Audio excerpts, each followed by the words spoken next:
السلام علیکم ورحمۃ اللہ وبرکاتہ۔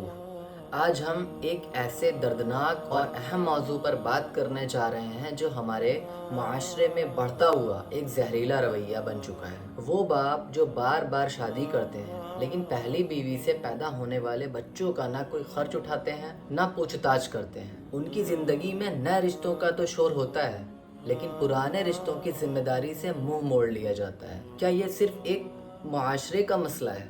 نہیں، یہ ایک شرعی اور اخلاقی خلاف ورزی بھی ہے۔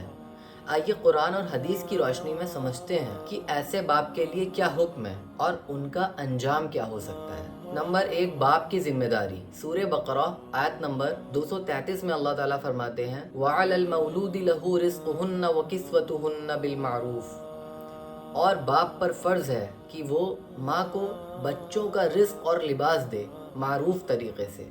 اس آیت سے یہ واضح ہوتا ہے کہ چاہے طلاق ہو چکی ہو لیکن جب تک بچے ماں کے پاس ہیں باپ پر ان کا خرچ لازم ہے۔ یہ ان کا حق ہے اور اس کا ادا کرنا صرف انسانیت نہیں عبادت ہے۔ سورہ آل عمران آیت نمبر 57 میں اللہ تعالیٰ فرماتے ہیں بے شک اللہ ظالموں کو پسند نہیں کرتا۔ جب ایک باپ اپنے بچوں کا حق ادا نہیں کرتا تو وہ ان پر ظلم کرتا ہے اور اللہ ظلم کرنے والوں سے نفرت کرتا ہے۔ یہ صرف ایک دنیاوی بے پرواہی نہیں بلکہ آخرت کا عذاب خود بلاتا ہے۔ صحیح بخاری 2587 میں نبی صلی اللہ علیہ وسلم نے فرمایا اللہ سے ڈرو اور اپنی اولاد کے درمیان انصاف کرو۔ نئی بیوی کے بچوں کو سب کچھ دینا اور پہلے بچوں کو کچھ نہ دینا ناانصافی ہے۔ یہ خود نبی صلی اللہ علیہ وسلم کے حکم کی خلاف ورزی ہے۔ سوچئے، ایک ماں جو طلاق کے بعد بچوں کی دیکھ بھال کر رہی ہے، روز کی ضرورت کے لیے تنگی میں جی رہی ہے جبکہ اس کا شوہر نئے رشتوں میں مست ہے۔ کیا یہ انصاف ہے؟ کیا یہ مردانگی ہے؟ ایسے باپ اپنے بچوں کا دل توڑتے ہیں، دین سے دوری اور نفرت کا سبب بنتے ہیں۔ ان کی بد دعا سے اللہ کا عذاب آ سکتا ہے۔ اے والدین، یاد رکھیے آپ دنیا میں تو شاید اس سے بچ جائیں لیکن قیامت کے دن آپ سے آپ کی اولاد کا پورا حساب لیا جائے گا۔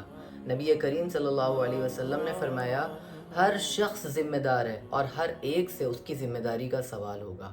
آج کسی ماں کے آنسو کا بوجھ ہلکا کرنے میں آپ کا حصہ ہو سکتا ہے صرف ایک شیئر سے۔ جس طرح آپ چاہتے ہیں کہ آپ کے بچوں کے ساتھ انصاف ہو ویسے ہی دوسرے کے بچوں کا بھی حق ادا ہونا چاہیے۔ اگر آپ اس ویڈیو کو شیئر کرتے ہیں تو ہو سکتا ہے کسی باپ کا دل پگھل جائے، کوئی بچہ اپنے حق کا مستحق بن جائے اور آپ کو اس کا اجر صدقہ جاریہ کے طور پر ملے گا۔ اگر آپ اس ویڈیو کو دیکھ رہے ہیں اور آپ یا آپ کے آس پاس کوئی ایسے باپ ہیں جو اپنی پہلی اولاد کا حق ادا نہیں کر رہے ہیں تو اس ویڈیو کو ان تک ضرور پہنچائیں۔ اسلام انصاف، رحم اور ذمہ داری کا دین ہے۔ اگر یہ ویڈیو آپ کو پسند آئی ہے تو اس کو لائک کریے، شیئر کریے اور چینل کو سبسکرائب کریے۔ اپنی رائے کامنٹ میں ضرور لکھیے اور اگر آپ کسی پرسنل کیس کے بارے میں بات کرنا چاہتے ہیں تو کامنٹ میں ضرور پوچھیے۔ جزاک اللہ خیر۔